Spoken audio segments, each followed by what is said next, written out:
نبی پاک نے اعلان فرمایا جیش اسرا کے لیے مال کی ضرورت ہے، مال دو بھائی۔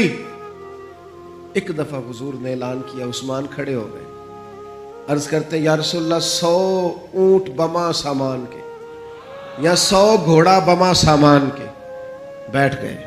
پھر کریم نے اعلان کیا مال کی ضرورت ہے، عثمان پھر اٹھ کے کھڑے ہو گئے۔ یہ سیدنا عثمان غنی کا پیار ہے۔ پھر اٹھ کے کھڑے، حضور میرا 100 اور کر لیں، بیٹھ گئے۔ پھر اعلان کیا، حضرت عثمان سے رہا نہیں جا رہا، ادھر ادھر پلٹ کے دیکھتے ہیں، وہ اندر پانی لوڑ نہیں، ہڑا نو رہ براندی۔ درویش کہتے ہیں تیرے اندر اگر عشق کا ہڑ آ جائے نا، ہڑ، وہ پھر کسی سے رستہ نہیں پوچھتا۔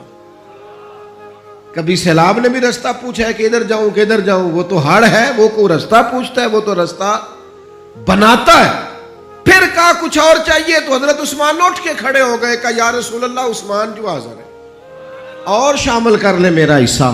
اور پھر اپنے پیسے لا کے سارے حضور کی مقدس گود میں ڈالے۔ یا رسول اللہ آپ کا ہی ہے سارا، حضور آپ کا ہی ہے۔ حدیبیہ میں محبوب آئے، 6 ہجری تھی، فرمایا عمرہ کریں گے، کفار نے کہا نہیں کرنے دیں گے۔ بات جب بڑھنے لگی تو سرکار نے حدیبیہ پہ قیام کیا، اور 1400 صحابہ میں سے اپنی نمائندگی کے لیے جب مکے والوں کے پاس بھیجنے کی باری آئی تو حضور نے سیدنا عثمان غنی کا انتخاب فرمایا۔ فرمایا عثمان جاؤ ان سے بات چیت کر۔ سمجھدار بڑے تھے نا، بردبار تھے، سیانے بندے تھے، حلیم الطبع تھے۔ اور ویسے بھی ہر پھول کی اپنی خوشبو ہوتی ہے، ہر پھول کی، کسی کو خیبر میں بھیجا جاتا ہے تو کسی کو حدیبیہ میں بھیجا جاتا ہے، ہر پھول کی خوشبو اپنی اپنی۔ جائیے نا، حضرت عثمان تشریف لے گئے، بچھڑے ہوئے تھے بڑے زمانے کے۔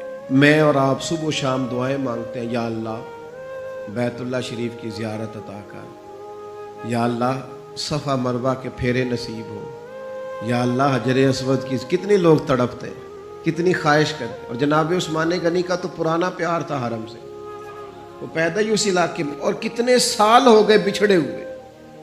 جیسے ہی گئے تو جا کے کہا ابو سفیان سے کہ ہم یہاں جنگ کرنے نہیں آئے، عمرہ کرنے آئے۔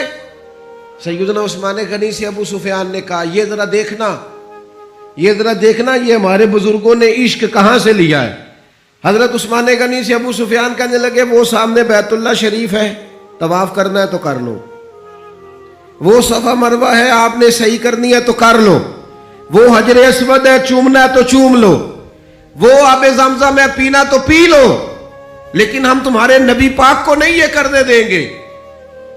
سامنے کعبہ ہے، سامنے حجر اسود ہے، سامنے مقام ابراہیم ہے، پر میں نماز پڑھا کہ تیں ول ویکھاں،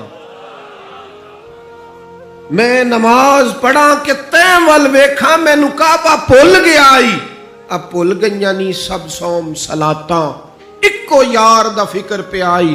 حضرت عثمان کہنے لگے کعبے کا طواف اور محبوب کے بغیر، صفا مروہ کے چکر اور محبوب کے بغیر، نبی پاک کے بغیر؟ فرمایا نام ہی اسی محبوب کے ساتھ طواف کروں گا جس نے کعبے کا رستہ دکھایا ہے، انہی کے ساتھ صفا مروہ ہوگا جنہوں نے اس کا حسن بتایا ہے، جنہوں نے نماز پڑھا کہ میں تیں ول ویکھاں، میں نو کعبہ بھول گیا آئی، اب ویکھنا بھول گئیاں نی سب صوم صلاتاں، ایک کو یار دا یہاں سے لیا ہے میرے امام نے، یہاں سے عقیدہ لیا ہے میرے امام نے کہ حاجیو آؤ شہنشاہ کا روضہ دیکھو، حاجیو آؤ شہنشاہ کا، حاجیو آؤ شہنشاہ کا روضہ دیکھو، اور تم کعبہ تو دیکھ چکے ہو، اب کعبے کا کعبہ دیکھو، اور غور سے سن تو رضا کعبے سے بھی آتی ہے صدا،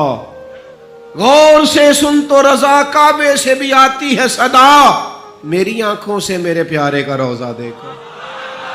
میرے نبی پاک علیہ الصلوۃ والسلام کے غلام نے کہا نام بھئی طواف اور حضور کے بغیر، طواف اور نبی پاک کے بغیر، نا نا نا، سوال ہی نہیں پیدا ہوتا۔ ادھر ایک شخص نے بول کے کہا حضور عثمان تو بڑی موج میں ہو گئے، ہم تو تڑپ گئے مکے کی یاد میں، عثمان تو بڑی موج میں طواف کرتے ہوں گے، صحیح کرتے ہوں گے۔ محبوب نے پلٹ کے دیکھا، فرمایا وہ میرا عثمان ہے۔ ہاں میں نے کہا ایک مقام، ایک یہ ہے کہ کوئی محبت کرے اور ایک یہ کہ محبوب کی نظر میں فرمایا وہ میرا عثمان ہے، میرے بغیر اور طواف، میرے بغیر اور طواف، یہ کیسے ممکن ہے؟ سوال ہی نہیں پیدا ہوتا۔ سیدنا عثمان غنی، خبر پھیل گئی کہ حضرت عثمان غنی کو شہید کر دیا گیا ہے۔ انہوں نے حضرت عثمان کو روک لیا تھا، بٹھا لیا تھا، یہاں خبر پھیل گئی جناب عثمان کو شہید کر دیا گیا۔ عثمان، میں قربان رستوں سے جہاں تھے آپ گزرا کرتے تھے، میرے محبوب نے فرمایا آؤ بھائی سارے میرے ہاتھ پر بیعت کرو، میرے ہاتھ پر بیعت کرو، موت کی بیعت کرو، ہم نے عثمان کے خون کا بدلہ لینا۔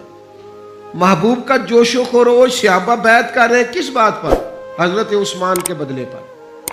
1400 لوگوں نے بیعت کی بشمول مولا علی شیر خدا کے، کہ ہم نے حضرت عثمان کا بدلہ۔ حضور کو پتا تھا، محبوب تو جانتے ہیں، پر جذبات کو صحیح رخ دینا تھا۔ فرمایا آؤ بیعت کرو، اور تمام لوگوں نے بیعت کر لی، صرف حضرت عثمان نہیں تھے۔ حضرت انس بن مالک فرماتے ہیں محبوب نے اپنے ہاتھ فضا میں لہرائے، فرمایا بھئی عثمان موجود نہیں ہے، فرمایا یہ ہاتھ میرا، یہ میرے عثمان کا، لو میں عثمان کی بھی بیعت کرتا ہوں، یہ عثمان کی بھی۔ حضرت انس بن مالک فرماتے ہیں، جناب انس بن مالک فرماتے ہیں قسم اللہ کی، وہ جس وقت نبی پاک نے کہا نا یہ عثمان کا ہاتھ ہے، فرماتے ہیں اس وقت عثمان کا ہاتھ کائنات کے سب لوگوں کے ہاتھوں سے بہتر ہو گیا تھا۔ اتنی عظمتیں ملی حضرت عثمان غنی کو، اتنا مقام ملا سیدنا عثمان کو۔ یہ جو لوگ ہیں نا، یہ جو دروازہ رسول کے خاص غلام ہیں، ان غلاموں کی محبت سے فیض آئے گا رسول پاک کی محبت کا۔ غلامی کی طبیعت چاہے گی، ان سے پیار کرو گے تو مدینے والے کے محبوب بن جاؤ گے۔ ان لوگوں سے سیکھیں گے کہ دین کا اصل مزاج کیا ہے، یہ بتائیں گے۔ حضرت عثمان غنی رضی اللہ تعالیٰ عنہ، انہوں نے رسول کائنات صلی اللہ تعالیٰ علیہ وسلم سے محبت کی، پیار کیا، اس انداز میں کیا کہ وہ درجنوں سینکڑوں لوگ کھڑے ہیں اور کئی دنوں کی بھوک ہے، تو منافقین ہنس رہے ہیں کہ دیکھو مسلمانوں کے پاس تو کھانا ہی نہیں، تو عثمان غنی اونٹوں پہ رکھ کے پکا کے لنگر بھیج رہے ہیں، میں کھلاؤ ان کو، عثمان کی جانب سے کھلاؤ کھانے۔ حضرت عثمان غنی ایک صحابی قرض لے گئے، کچھ دنوں کے بعد آئے، آ کے کہنے لگے واپس لے کہنے لگے میں نے تو مربت میں دے دیا تھا، تو میرے نبی پاک کا غلام ہے، میں تو اس نسبت کا پابند دے دیا تھا، واپسی کا کیا معنی ہوں؟ حضرت سیدنا عثمان غنی کا ڈھلا ہوا رسیلا سجیلا مزاج، اس میں خوبصورتی، اس میں ٹھہراؤ، اس میں رسول پاک کی محبت کا رنگ۔ حضرت رقیہ رضی اللہ تعالیٰ عنہ حضور کی صاحبزادی ہیں، ان کے ساتھ حضرت عثمان غنی کا نکاح ہوا۔ جناب اسامہ بن زید کہتے ہیں حضور نے مجھے کچھ چیز دینے بھیجا، ابھی میں چھوٹا تھا، گھروں میں چلا جاتا تھا، اور بعض نے لکھا ابھی پردے کی آیتیں ہی نہیں آئی تھی، لوگ جاتے تھے ایک دوسرے کے گھروں میں۔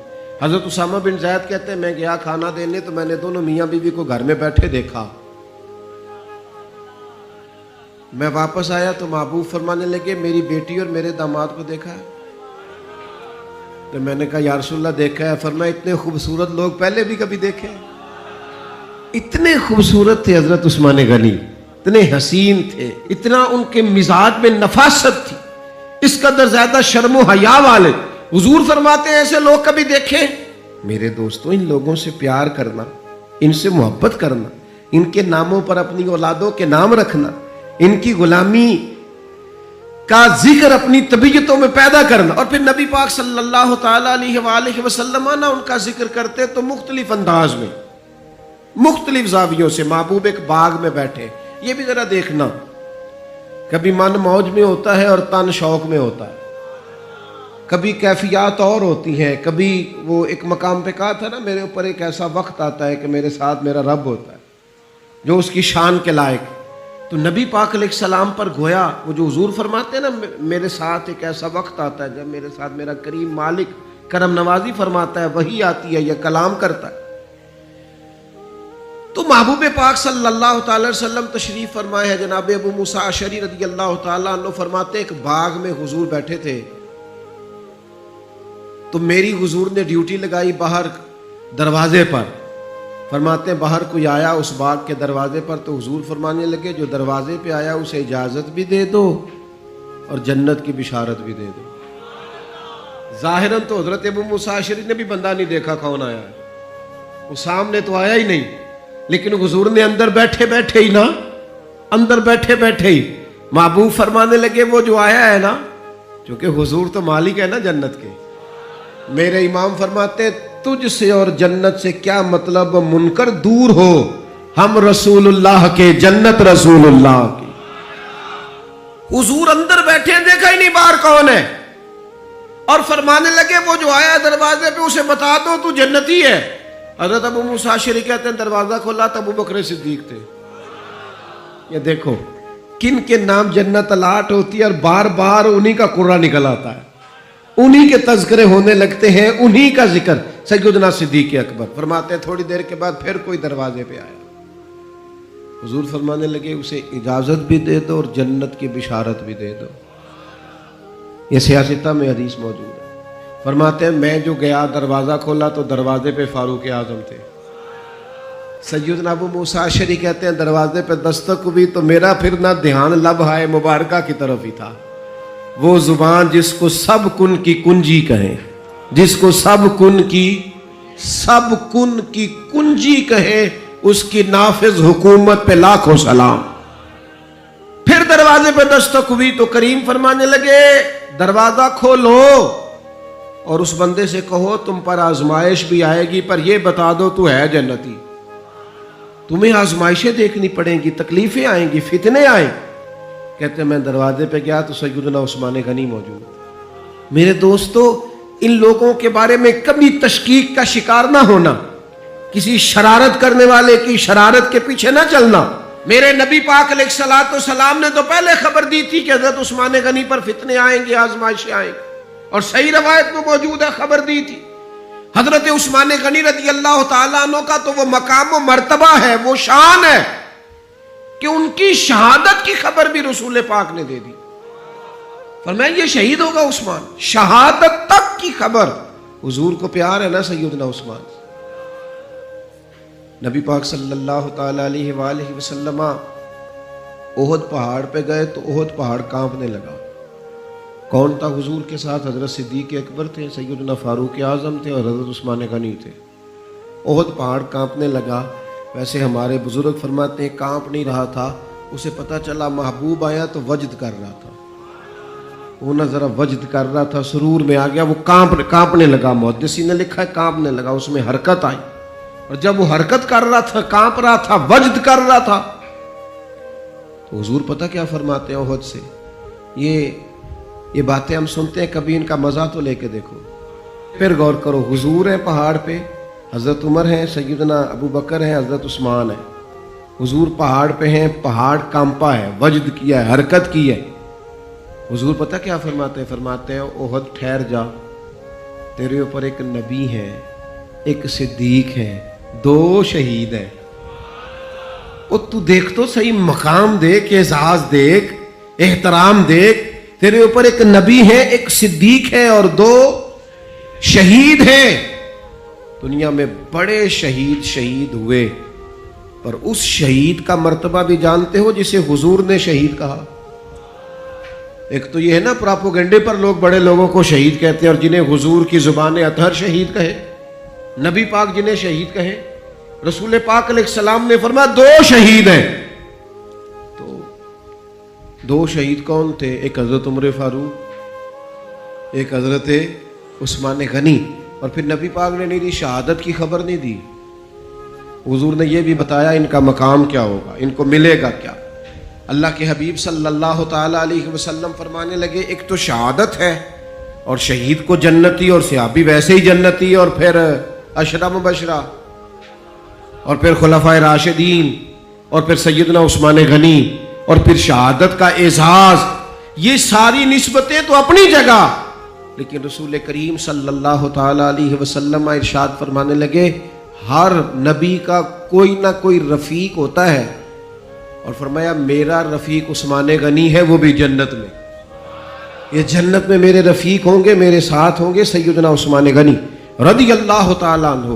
رسول اللہ صلی اللہ علیہ وسلم نے ان کی عظمتوں کو بیان کیا. ان کا جو حضور کے ساتھ غلامی کا رشتہ ہے، جو نبی پاک علیہ السلام کے ساتھ وفا کا رشتہ ہے، ہر مقام پر ہر موقع پر جس طرح سیدنا عثمان غنی اپنی خدمات لے کے حاضر ہیں، پیش ہیں، ہر جگہ موجود ہیں، حضور کا ان پر اعتماد ہے. بہت گہری محبت ہونی چاہیے امت کو حضرت عثمان غنی سے. تو دوستو آج کے لیے بس اتنا ہی. اگر آپ کو ویڈیو پسند آیا ہو تو ویڈیو کو ایک لائک اور چینل کو سبسکرائب کرنا مت بھولنا، اور کمنٹ میں ضرور بتانا آپ کو ویڈیو کیسا لگا. تو چلو پھر ملتے ہیں نیکسٹ ویڈیو میں.